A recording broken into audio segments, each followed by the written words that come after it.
నమస్తే, welcome to our channel. నేను మీ సిరి. లోక్ సత్తా అధినేత జయప్రకాష్ నారాయణ గారు ఎన్డీఏ కూటమికి అయితే మద్దతు పలుకుతున్నారు. సో అసలు ఎందుకు తను మద్దతు పలికారు అనేది మనకు వివరించడానికి మనతో పాటు ఉన్నారు ప్రముఖ సీనియర్ జర్నలిస్ట్ జగదేవ్ గారు. నమస్కారం సార్. సార్, ఇప్పుడు చూస్తున్నట్టయితే లోక్ సత్తా అధినేత జయప్రకాష్ నారాయణ గారు అయితే కొన్ని వ్యాఖ్యలు చేశారు. ఆ ఎన్డీఏ కూటమికి తను మద్దతు పలుకుతున్నట్టు కూడా చెప్పారు. అసలు దీన్ని మనం ఎలా చూడాలంటారు? అంటే జయప్రకాష్ నారాయణ గారు కొన్ని విలువల కోసం, మోరల్ వాల్యూస్ కోసమే పదవిని వదులుకొని, అంటే ఐఏఎస్ అధికారిగా ఉన్న వ్యక్తి వదులుకొని లోక్ సత్తా అని ఒక స్వచ్ఛంద సంస్థలాంటి తీసుకొచ్చి లోక్ సత్తా ద్వారా ఎవరైతే చూసారా ఠాగూర్ సినిమాలో ఏసీఎఫ్ ఎలాగో అలాగా ఒక సంస్థని, స్వచ్ఛంద సంస్థని స్థాపించి అట్లా ఎక్కడైతే అవినీతి జరుగుతుందో, ఎక్కడైనా కరప్షన్ లాంటివి, బ్రైబ్ లాంటివి చోటు చేసుకుంటున్నాయో వాటి మీద ప్రతిఘటించాలి, దాని మీద ప్రభుత్వానికి సమాచారం అందించి వాళ్ళని కాపాడాలనే ఉద్దేశంతో స్టార్ట్ చేసింది లోక్ సత్తా అనే పార్టీ. అంటే ఒక స్వచ్ఛంద సంస్థలా ముందు స్టార్ట్ చేశారు. అది అప్పట్లో యాడ్ కూడా వచ్చేది, లోక్ సత్తా ఇది మీ సత్తా అని కదా. దానికి నాగార్జున గారు ఎవరు బ్రాండ్ అంబాసిడర్ గారు కూడా చేశారు అప్పట్లో, అంటే నేను చిన్నగా ఉన్నప్పుడే. సో అలాంటి దాన్ని కాలక్రమేణా అదొక పార్టీగా అవతరించడము, దానికి కూడా కొంతమంది కేవలం మేధావులు, చదువుకున్న వాళ్ళు మాత్రమే మద్దతు ఇవ్వడం, అంటే అది ఒక విధంగా మన దౌర్భాగ్యం అనుకోవాలి. ఓన్లీ మేధావులు లాంటి వాళ్ళు కాకుండా అందరూ మద్దతు ఇస్తే, అటువంటి వాళ్ళని ఎంకరేజ్ చేస్తేనే బాగుంటుంది. చదువుకున్న వాళ్ళు రాజకీయాల్లోకి రావాలి అనే కాన్సెప్ట్ అప్పటి నుంచి తీసుకొచ్చింది. ఇప్పుడు మీరు ఒక మణిరత్నం సినిమా కూడా ఉంటుంది, అందులో యువ అనుకుంటా సినిమా పేరు. అందులో కూడా చదువుకున్న వాళ్ళు, పిహెచ్డీలు, పీజీలు, పోస్ట్ గ్రాడ్యుయేషన్లు, స్కాలర్స్, అటువంటి వాళ్ళు వస్తే బాగుంటుందని ఆ సినిమాలో కూడా చూపిస్తారు. క్లైమాక్స్లో నలుగురు విన్ అవుతారు, ఆ తర్వాత ఇంకా పరంపర కొనసాగుతున్నట్టు చూపిస్తారు. బట్ రియల్ లైఫ్లో జరగలేదు.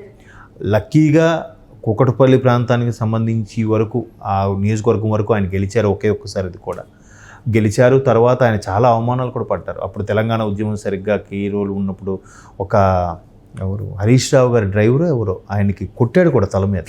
అది లైవ్లో కూడా అప్పుడు వచ్చిన పెద్ద ఇష్యూ అయింది. బట్ ఆయన కూడా దాన్ని అంటే ఇట్లాంటి ఉద్యమాలు తీసుకుంటూ పోతే ఏమవుతుంది, ముందు రాష్ట్ర ప్రజల ప్రయోజనాలు కాపాడుకోవాలి, అభివృద్ధి దిశగా వెళ్ళాలి. సంక్షేమ పథకాలు కాకుండా, సంక్షేమ పథకాలను ఎవరు వాళ్ళు దాన్ని ఏమంటారు, బతకడం నేర్పించేలాగా ఉండాలి పథకాలు. ఎప్పుడు కూడా సంక్షేమ పథకాలు వాళ్ళని బానిసలుగా చేసేలాగా ఉండాలి. అంటే తను ఒకనొక సందర్భంలో ఒక మీటింగ్లో తను చెప్పడం జరిగింది, అసలు అంటే రిజర్వేషన్స్ గురించి కూడా తను మాట్లాడడం జరిగింది, అండ్ ఈ కులాల గురించి మాట్లాడడం జరిగింది. తను చెప్పింది ఏంటంటే ఈ కులాలు రిజర్వేషన్లు కాదు, ఎట్లా బతకాలి, ఇలా రావాలి. మనిషికి ఎప్పుడైనా సరే ఒక లీడర్ అనేవాడు నలుగురు లీడర్ని తయారు చేసేలా ఉండాలి, కానీ లీడర్ వెనక తొత్తుల్లో ఫాలో అయ్యేవాళ్ళు, బానిసలా ఉండేవాళ్ళు కాకూడదు అనేది ఆయన కాన్సెప్ట్. ఆయన ఇప్పుడు అక్కడ మన ఎన్టీఆర్ లాంటి గారు మహానుభావుల దగ్గర కూడా ముఖ్యమంత్రిగా ఉన్నప్పుడు పనిచేసిన వ్యక్తి. ఆయన ముఖ్యమంత్రికి సెక్రటరీగా ఉండే, అంటే అంత సీనియర్స్తో చేసినప్పుడు ఆ అనుభవాలు ఎలా ఉంటాయి. ఒక చీఫ్ సెక్రటరీగా చేసే స్థాయిలో ఉండే వ్యక్తికి ఆ ఆలోచన విధానము, ఇప్పుడు ఐఏఎస్కి సెలెక్ట్ అయ్యారంటేనే వాళ్ళు ఆషామాషి వ్యక్తులు కాదు. రోజుకి కనీసం 16 నుంచి 18 గంటలు కష్టపడితే కానీ సివిల్స్ ఎవరు కొట్టలేరు. అది అందరికీ తెలిసిన సత్యం కదా.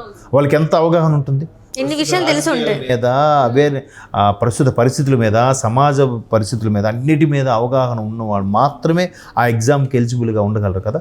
మరి అటువంటి వాళ్ళు నిజంగా సర్వీస్లోకి వస్తే ఎంత బాగా పనిచేస్తారు, అంత సిన్సియర్గా పనిచేసేవారు. సో అటువంటి పనిచేసిన వ్యక్తి కొన్ని రకాల పరిస్థితి లేదు. మరి చదువుకున్న వాళ్ళు, మేధావులు కూడా సొసైటీకి అవసరం. అందరూ చదువులు అనుకుని ఉద్యోగాలు, వ్యాపారాలు, విదేశాలకు వెళ్ళిపోతుంటే ఇక్కడెవరు, అందరూ పల్లకి దాన్ని బట్టి పల్లకి ఎక్కువ కూర్చుందాం అంటే పల్లకి మోసేవారు ఎవరు. సో మంచి వాళ్ళందరూ, మేధావులందరూ బయట దేశాలకు వెళ్ళిపోతున్నారు. ఖచ్చితంగా మనకి ఉండాలి అనే దాని కాన్సెప్ట్లో కొంతమందిని అవేర్నెస్ క్రియేట్ చేశాడు, వచ్చాడు ఆయన. కానీ ఫలితం లేకపోయింది. ఒక్కసారి గెలిగారు, అది కూడా కూకట్పల్లి రీజియన్లో. అప్పుడు కొన్ని వార్తలు ఏంటంటే కూకట్పల్లి రీజియన్లో ఆంధ్ర సెటిలర్స్ ఎక్కువగా ఉన్నారు, మేధావులు ఎక్కువగా ఉన్నారు. ఒక జేఎన్టీయూ లాంటి యూనివర్సిటీలు, కొన్ని కాలేజీలు ఉన్నాయి కాబట్టి ఈ మేధావు వర్గం ఉంది కాబట్టి ఆయన గౌరవంగా గెలిపించుకోగలిగారు, ఇంకెక్కడ గెలిపించుకోలేకపోయినారు. అలాగే జరిగింది. రాష్ట్ర వ్యాప్తంగా చాలా దగ్గరలో లోక్ సత్తా డిపాజిట్ కూడా కోల్పోయింది. చాలామంది మంచి వాళ్ళు, మేధావులు పోటీ చేస్తే. ఆ తర్వాత మీరు అన్నట్టు ఒక తమిళ సినిమా కూడా వచ్చింది, విజయ్ది. మీరు చూస్తే అందులో కూడా ఆయన అంతా ఎవరెవరు ఆ స్కూల్లో ఎవ్వరు పిల్లలు రాకపోయినా మాస్టర్ అందరికీ చెప్తాడు, సరే ఆయన తీసుకొచ్చి ఎమ్మెల్యేగా పెట్టండి. పలానా దగ్గర ఒక కలెక్టర్ రిటైర్ అయిపోయినా కూడా ఆయన ప్రజలకు ఏదో సేవ చేస్తాడు, ఆయన తీసుకొచ్చి పెట్టండి అని చెప్పి ఆ సినిమాలో ఏదో వచ్చింది సినిమా, విజయ్ సినిమా గుర్తు రావట్లేదు. అలా పెడితే ఆ సినిమా కాబట్టి అందరూ గెలిచారు. అక్కడ గెలుస్తారు, వాళ్ళందరూ కలిసి ఆ మేధావులందరూ కలిసి ఒక మంచి వ్యక్తిని అభ్యర్థిగా ఎన్నుకొని వాడిని ముఖ్యమంత్రి చేస్తారు. ప్రజెంట్ రోజుల్లో అవ్వదు కదా. సో అంటే ఇవన్నీ ఎందుకు చెప్తున్నాను అంటే అంతగా సమాజం పట్ల, రాజకీయాల పట్ల, వ్యక్తుల జీవితాల పట్ల ఎట్లాంటి అవగాహన ఉందో ఆ పూర్తి స్థాయి అవగాహన ఉన్న వ్యక్తి. అటువంటి వ్యక్తి ప్రతిదీ కూడా కూలంకుషంగా దానికి అట్లా గ్రామ స్థాయి నుంచి కూడా పరిపాలన కావాలని చెప్పింది కూడా ఆయనే.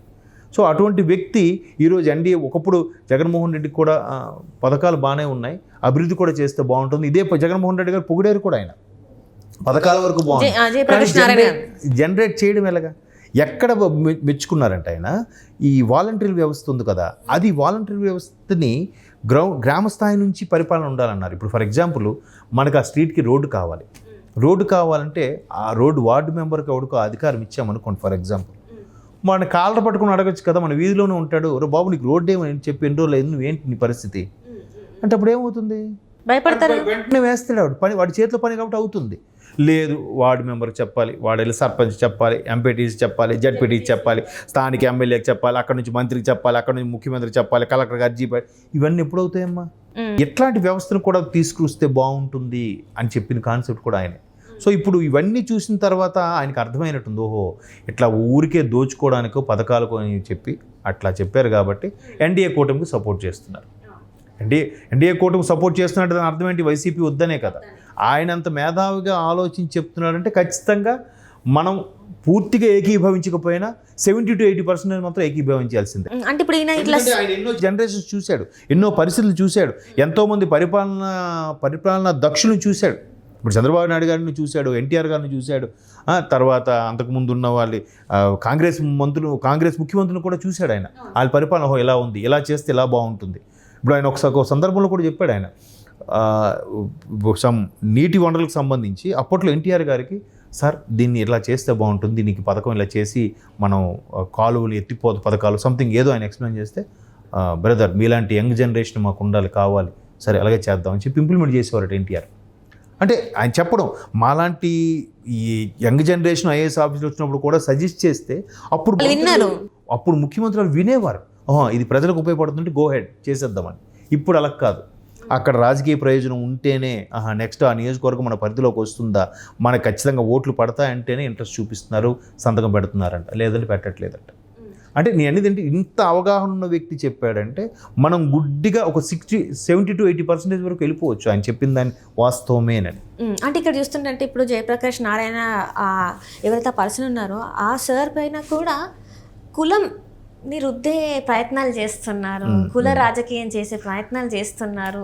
ఎందుకంటే ఇప్పుడు తనే చెప్తున్నాడు, ఇప్పుడు దీనివల్ల నాకు కులం గురించి కూడా మాట్లాడే అవకాశం ఉంది, సామాజిక వర్గం వ్యతిరేకించేది ఉంది, దీనికోసం ఇట్లా చేస్తున్నా అని చెప్పేసి తనే చెప్తున్నాడు. అంటే అది అసలు ఇలా చూడాలి సార్, నాకు అర్థం కాదు. అది ఫిక్స్ అయిపోయారమ్మా, అది ఎస్పెషల్లీ అంటే మనకు సౌత్లో మరీ ఎక్కువ అనిపిస్తుంటుంది నాకు. కులాలకి ఎంత ఇస్తారు సార్, ఇంపార్టెన్స్ ఎందుకు ఇస్తారు? కులం మనకు చాలా చోట్ల వింటాం మనం, కులం అన్నం పెట్టదు, కులం గౌరవం తీసుకురాదు, ఇది కాదు కదా ఒక మంచితనం. అంటే రాజకీయ నాయకుడికి ఏంటి, ప్రజలకి ప్రజల అధికారం ఇచ్చినప్పుడు వాడు అభివృద్ధి చేసినప్పుడు కదా మనకి గౌరవం దక్కేది. కానీ ఈ కులాల గురించి ఎందుకు సార్? అంటే అవి ఎట్లా అంటే డైరెక్టర్ తేజ అదే చెప్పాడు కదమ్మా, నిజంగా నీ కులపిచ్చి ఉంటే నీ కులం డాక్టర్ దగ్గరికే ట్రీట్మెంట్కి వెళ్ళు, నీ కులం రైతు పండించిన అన్నమే నువ్వు తిను, నీ కులం చెప్పిన టీచర్ దగ్గరికే నువ్వు విద్య నేర్చుకో కదా, ఇన్ని చెప్పాడు, నీ కులం వాడు కుట్టిన చెప్పులే నువ్వు వేసుకో, ఆ రక్తం కూడా అదే కూడా ఎక్కించుకో నీకు ఆపద వచ్చినప్పుడు. అలా లేదు కదా, బి పాజిటివ్ ఎవడుతుంటే ఆడదాన్ని ఎక్కించేసుకుంటాం, ఏ నెగిటివ్ ఎవడుతుందంటే వాడంతా ఎక్కించి, అప్పుడు మరి కులం ఫీలింగ్ ఎందుకు రావట్లేదు? అలా నేను అనుకోవడం ఏంటంటే, కేవలం మీరు అబ్జర్వ్ చేయండి, ఎన్నికలు ఓట్లు ఈ నియమాలు ఉన్నప్పుడు మాత్రమే కులం ప్రస్తావన ఎక్కువ. పొరపాటున ఎవడైనా పొగిడానుక వీడు ఆ కులం వాడరా అందుకే పొగుడుతున్నాడు, అక్కడ నిజమా కాదా అని స్ఫురణ కూడా ఎవ్వడికి ఆ స్పృహ ఉండట్లేదు, ఆ గుడ్డిగా బ్లైండ్గా బ్లండర్గా వెళ్ళిపోతున్నారు. వీడు ఆ కులమా అందుకేనరా ఆ కులం వాళ్ళకి ఇచ్చాడరా వాళ్ళకి ఇస్తాడరా, అంటే వాళ్ళు ఒకటే అందుకే ఇచ్చేసుకున్నారని కూడా మాట్లాడుతున్నాడు అంతే. మరి నువ్వు ఖండించవచ్చు కదా, నువ్వు అడగొచ్చు కదా, ఎవడు అడగడు. అందరూ 4 గోడల మధ్యన కూర్చొని మాట్లాడేవాళ్ళే, ఎవరు వచ్చి బయటకు వచ్చి ఫైట్ చేస్తారు? ఫైట్ చేస్తే ఆడి పరిస్థితి ఏంటి? వాడు వెనక ఎవరైనా అండగా నిలబడతారా? నిలబడరు. ఒక చావు జరిగినా కూడా దాన్ని కుల చావు చేస్తున్నారు. ఇన్ని చేస్తుంటే ప్రజల్లో ఎందుకు అవగాహన రాలేదంటారు ఈ రోజుకి? ఇలాంటి వ్యక్తి అందుకేనమ్మా నేనేం చెప్తున్నాను, ఎప్పుడైనా ఎక్కడైనా సరే మారాల్సింది ప్రజలే, నాయకులు కాదు, అధికారులు కాదు, ప్రజలే. ఇలాంటి పర్సన్ వచ్చి కూడా చెప్తూ ఉంటే మీటింగ్లు పెట్టి ప్రెస్ మీట్లు చెప్పి కులాలు కాదు, రిజర్వేషన్లు కాదు, అసలు ఏం జరుగుతుంది దేవుడు వచ్చి చెప్పినా ఇదేంటి దేవుడు నల్లగున్నాడు, ఇడు ఏ కులం కూడా అనే రోజులు వచ్చేసాయమ్మా.